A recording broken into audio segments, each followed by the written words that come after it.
Sampailah kita pada tapi ditaruh di Bank Pembangunan Daerah. Bank Pembangunan Daerah membeli SBI, jadi balik lagi ke Jakarta. Jumlahnya total yang dibawa ke SBI itu cuma 85 triliun. Yang paling nggak becus adalah pemerintah pusat sendiri. Kita lihat pemerintah pusat dapat uang dari pajak-pajak kita, itu bukan dibelanjakan tapi disimpan di BI. Jumlahnya kadang-kadang mencapai 200 triliun, tapi rata-rata 150 triliun. Jadi jangan mencerca daerah karena pemerintah pusatnya sendiri dan becus ngurus duit. Lebih sedih lagi kita karena belanja pemerintah itu numpuk di bulan Desember. Hanya Indonesia dan India yang seperti itu. Negara-negara lain merata setiap bulan pengeluarannya itu. Jadi tidak menimbulkan. Kalau Desember kan masyarakatnya belanja banyak, ini ditambah pemerintahnya belanja banyak, buat inflasi lah, gila-gilaan. Sehingga darah itu tidak mengucur ke tubuh perekonomian secara merata sepanjang tahun. Darahnya banyak mengucur, jadi sia-sia kalau kebanyakan darah juga. Inilah kekelakuan pemerintah pusat sampai sekarang. Jadi harus ada nih konsensus baru untuk mengoptimalkan peran negara. Mungkin ada persoalan, mungkin Pak Didi tahu sekali budget cycle-nya barangkali harus dibenahi, hubungan keuangan pusat daerahnya dan sebagainya. Nggak bisa kita diskusikan semua malam ini. Peran negara tidak terasa, kemudian kita sedang produktifnya. Sayang kalau masa produktif ini kita sia-siakan. Nah, bagaimana caranya untuk meningkatkan peran negara agar hadir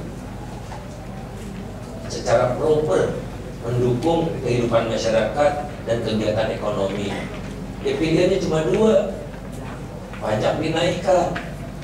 Kalau pajak dinaikkan, pemerintah punya uang untuk digunakan lebih banyak bagi pelayanan masyarakat. Ini pajak kita nggak karu-karuan naik turun, nggak ada di dunia ini pajak tuh naik turun kayak begitu, nggak ada. Ya stabil. Masa tax ratio turun nggak karu-karuan dari 2008 ke 2009, nggak ada deh. Menandakan di perpajakan kita kacau. Dan kita pajaknya paling rendah di dunia setelah Amerika Serikat. Amerika pajak pemerintah federalnya kecil karena sebagian pajak diserahkan kepada pemerintah negara bagian kan. Jadi Indonesia tidak mau meningkatkan pajak. DPR minta Pak pemerintah naikkan pajak, kata Pak Agus nggak mau, udah DPR-nya diam. Mungkin besar DPR-nya juga nggak bayar pajak benar. Kemudian apalagi untuk mendorong, kalau pemerintah ingin dorong pembangunan, ya utang kan, utangnya turun terus. Dan bangga kita sekarang tingkat utangnya terendah di dunia. Singapura kenapa makmur? Ya karena ngutang. Nunggu kita kaya baru kita bangun jalan yang benar. Nunggu kita kaya baru bikin pelabuhan, bandar-bandar dan bandara yang benar. Kalau kita nunggu kaya, udah di 20-30, kalau kita udah tua semua. Kan masa keemasan untuk pinjam adalah tatkala kita masih muda. Mahasiswa baru tamat, itu bank pada datang pakai kredit card. Kalau saya nggak pernah didatangi bank lagi. Umurnya udah tinggal sedikit lagi. Dan kita lihat ini, utangnya itu bukan utang luar negeri. Kita sepakat, konsensus kita tidak mau lagi utang luar negeri. Utang kepada rakyat sendiri. Dengan mengeluarkan surat utang, kita yang beli. Lihat Indonesia sama Vietnam aja kalah. Surat utang di Indonesia yang dikeluarkan oleh negaranya yang abu-abu, yang merah dikeluarkan oleh swasta cuma 13%. Jadi bangun jalan tol pakai pinjaman dari bank. Bank dari mana uangnya? Dari deposito 3 bulan sampai 1 bulan. Ya pasti mahal. Makanya jalan tol juga mahal. Masa begini terus bernegara? Nah, ayo kapasitas utang kita tuh masih bisa dinaikkan. Nggak gila-gilaan seperti Amerika dan Eropa tentu saja. Dan rating kita udah membaik. 4 dari 5 rating agency telah menempatkan kita di investment grade. Jadi kalau kita ngutang, ongkosnya makin murah. Malah kita bertekad untuk menurunkan derajat utang kita sampai 0. Nah, perlu konsensus tentang utang ini. Utang ini justru adalah penambah darah segar buat ekonomi. Kalau kita berutang kepada rakyat kita sendiri, bunganya lari kepada rakyat kita sendiri. Dan terus mengalir gitu, menyebabkan jantung kita makin sehat. Apa yang menjadi concern ini harus dipercepat karena jaminan sosial nasional itu baru 2019 akan diterapkan untuk pensiun. Jadi 2014 baru, dan jaminan kesehatan saja, BPJS kesehatan.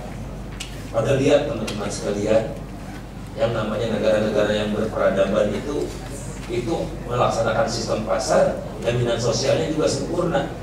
Dari industry accident sampai family allowance. Di negara maju nggak malu mereka punya BLT. Hampir semua negara ini punya BLT, tapi built-in. Kalau BLT kita mau pemilu aja kan. Family allowance ini BLT yang ada sejak tahun 30 di Belgia, 54 di Jerman, di Inggris tahun 45. Nggak malu mereka. Itu kewajiban negara. Karena ada masyarakat yang tidak mampu untuk deal di pasar. Bagaimana? Tidak bisa dikasih kailnya gitu, tidak bisa. Dia mancing aja nggak kuat kok tenaganya. Ini harus disantuni. Wajib ada di setiap negara yang menurut sistem pasar. Dan uang-uang ini dari iuran mereka yang mampu.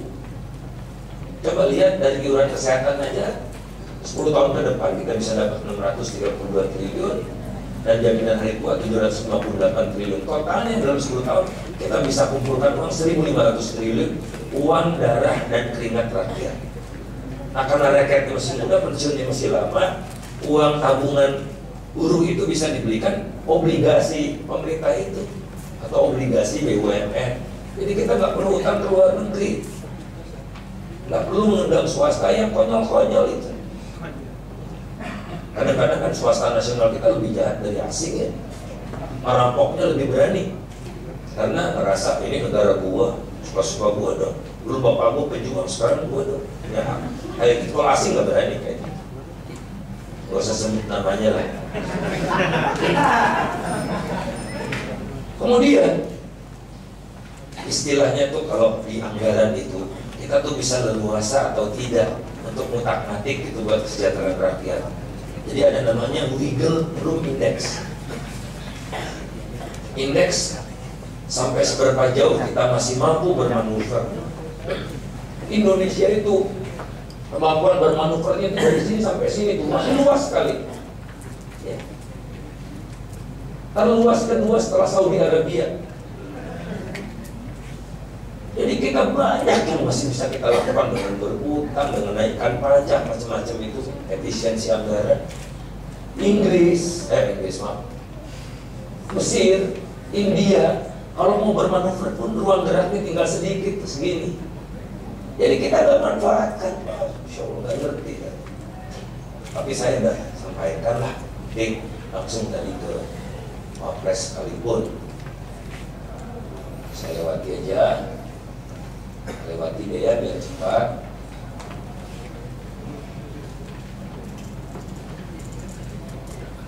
Kita juga harus punya konsensus untuk persoalan ini. Pertumbuhan kita lumayan baik, cemerlang di berbagai sektor, tapi ketimpangan kita luar biasa naiknya kencang. Ini koefisien kita udah nembus 0,4. Tadi ada presentasi tentang Brazil, masih 0,5, lebih buruk Brazil memang. Distribusi pendapatan kita pun menunjukkan 20% terkaya naik terus share-nya, Sementara 40% termiskin turun terus. 40% menengah juga turun terus. Ini ngitungnya pakai konsumsi. Jauh lebih parah ketimpangan kita dari yang digambarkan oleh angka ini. Sebagai indikasi saja, kita lihat 54% buruh kita adalah buruh informal. Pasti upahnya di bawah minimum, hampir semua. Kemudian ada lagi 38% yang bukan buruh informal, tapi dia tidak punya kontrak kerja. Ditambah ini semua 92%. Kira-kira gajinya yang mepet-mepet UMP lah. Jadi yang hanya menikmati gaji bagus dengan segala macam benefitnya adalah permanent contract employees yang 6% ini. Ditambah dengan employer-nya 2%. Ini kalau 8% dibandingkan ini kan jomplang sekali. Dari situ kelihatan distribusi pendapatan kita sangat jomplang. 40% orang terkaya di Indonesia, 40 orang terkaya di Indonesia itu bisa ditanya atau Forbes itu kira-kira kalau ditambah totalnya 1% orang terkaya bisa menguasai sampai 40% kekayaan nasional, pendapatan nasional. Dan mengerikannya lagi tadi konsisten, orang-orang kaya di Indonesia kecuali pemilik pabrik rokok bergerak di industri yang rusak alam.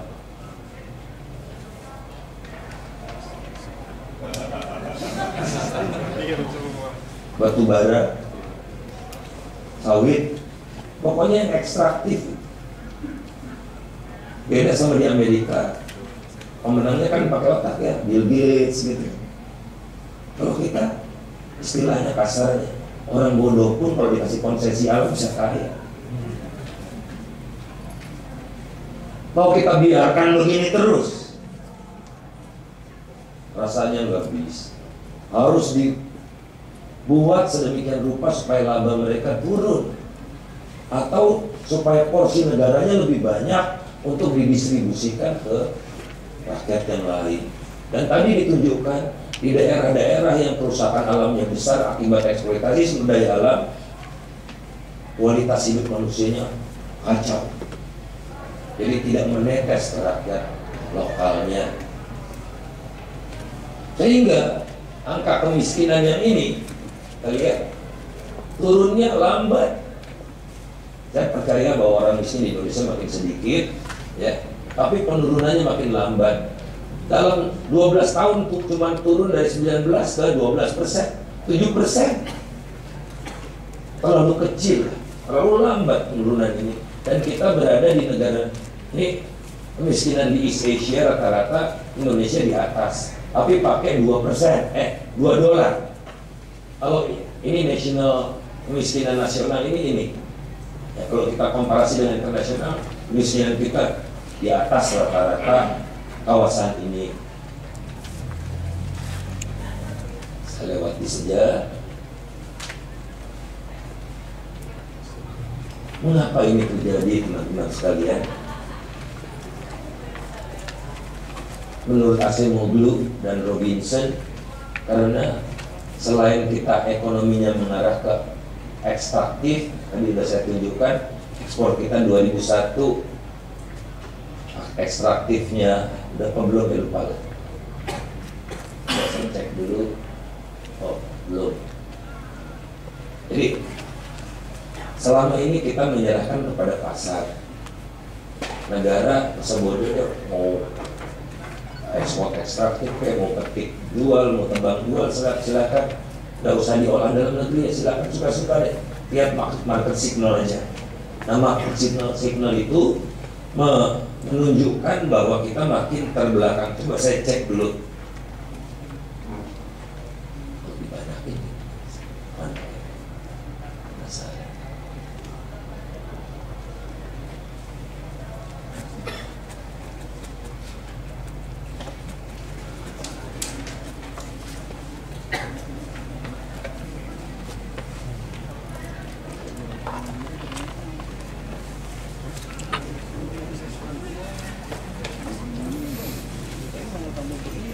Maaf, tidak ada.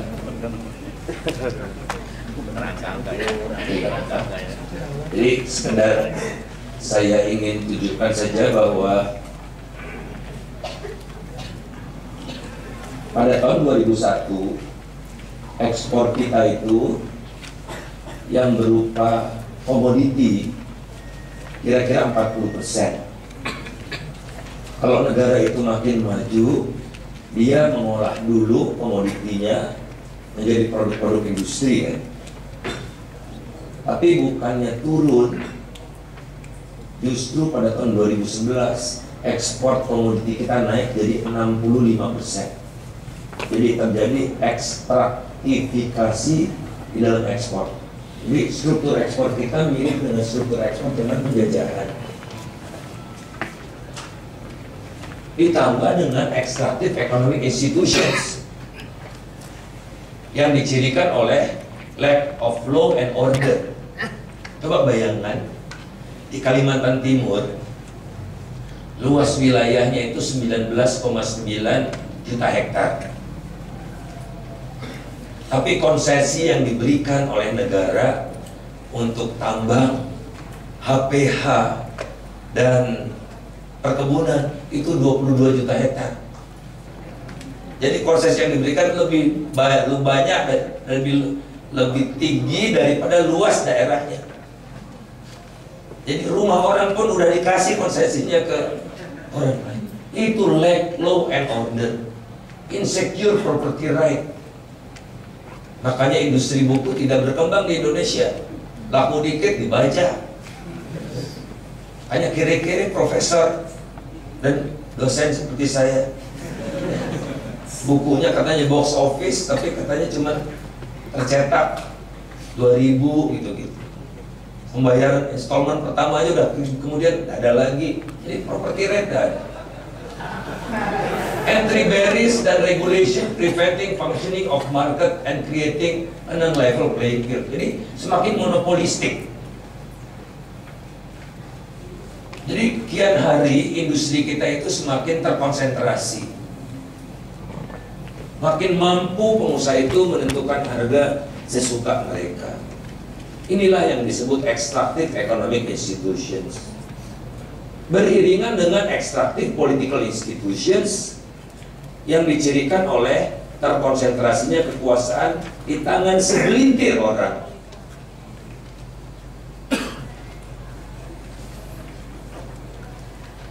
Mereka tidak punya kendala untuk melakukan apapun sesuka hati mereka, mau membawa bangsa ini ke kiri, ke kanan, suka-suka seperti mengayunkan begini tanpa ada kendala berarti. Kemudian check and balances dan rule of law tidak tegak. Dengan extractive political institutions ini, elit bisa leluasa merampok hak-hak rakyat. Merampok istilah Acemoglu ini. Merampok rente ekonomi dengan sesuka hati mereka. Dengan manipulasi, dengan nyogok seperti yang dilakukan oleh Ibu Hartati Murdaya misalnya. Apa sih artinya nyogok 2 miliar? Keuntungan dari sawit per hektar itu besar sekali, 40%. Di mana ada usaha di dunia ini yang labanya 40% kan nggak ada, kecuali di sawit. Nah sudah tahu begitu ya harusnya kan negara mengubah sistem insentif agar pengusaha itu mau mengolah lebih jauh, tidak berhenti di sana saja. Ini yang menjadi masalah teman-teman sekalian. Oleh karena itu kita harus punya konsensus baru untuk mengembangkan institusi kita yang memungkinkan para politisi itu tidak punya kemampuan manuver yang luar biasa lebarnya. Intinya itu. Karena kalau political institutions-nya masih seperti ini, mereka akan menghasilkan institusi-institusi politik ekonomi dan sosial juga yang buruk. Jadi intinya menurut Acemoglu adalah di sini. Oleh karena itu, extractive economic institutions dan extractive political institutions harus ditransformasikan menjadi inklusif. Nah, kalau inklusif, political institutions-nya memungkinkan partisipasi luas masyarakat, placing constraint and checks on politicians. Kalau sekarang coba anggota DPR meres-meres, terus dibentuk Dewan Kehormatan, temannya sendiri, mau hukum nggak kira-kira? Ya nggak bakal hukum lah.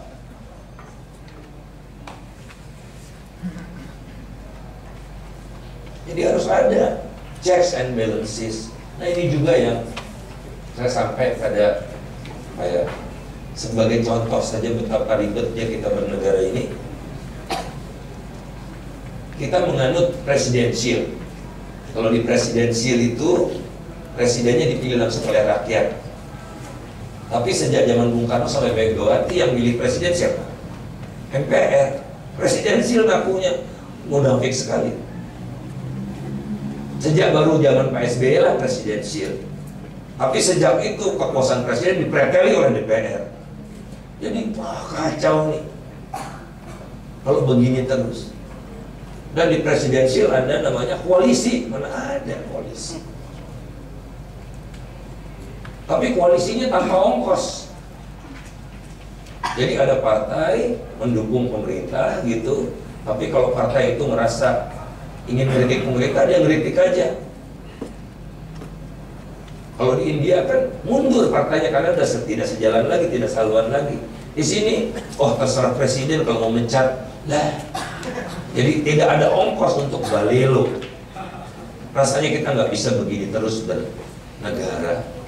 But also some degree of political centralization for states to be able to effectively enforce law and order. Jadi peran negara harus hadir.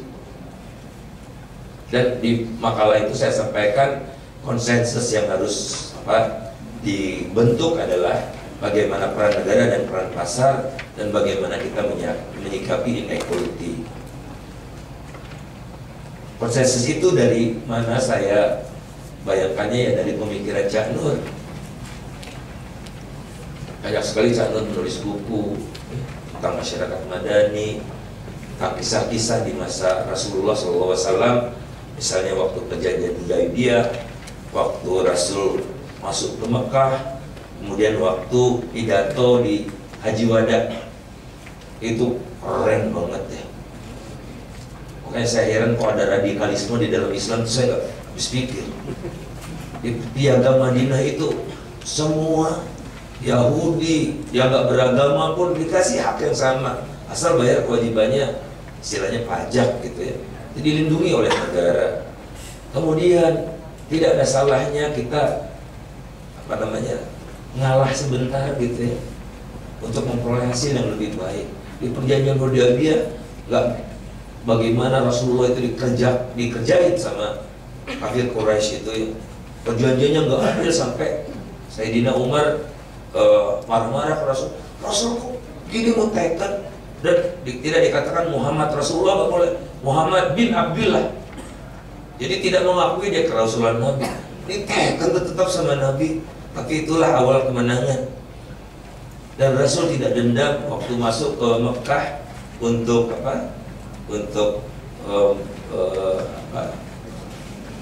menandakan bahwa sudah tumbang lah gitu rezim Quraisy itu. Rasul katakan kan, bagi orang-orang Quraisy, kafir Quraisy yang ada di rumah, kami nggak apa-apakan, nggak ada dendam sekali.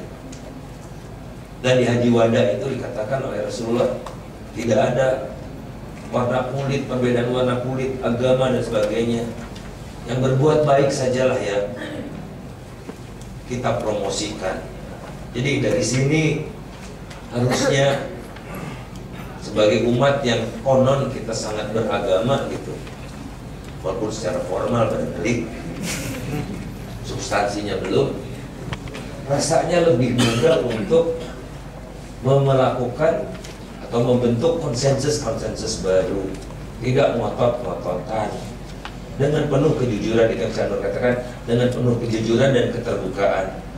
Kalau kita jujur dan terbuka, insya Allah tersibakan dan terjadi konvergensi yang membuat cara pandang kita akan banyak masalah ini tidak terlalu bertolak belakang, yang membawa kita kepada perubahan yang semakin cepat. Terima kasih.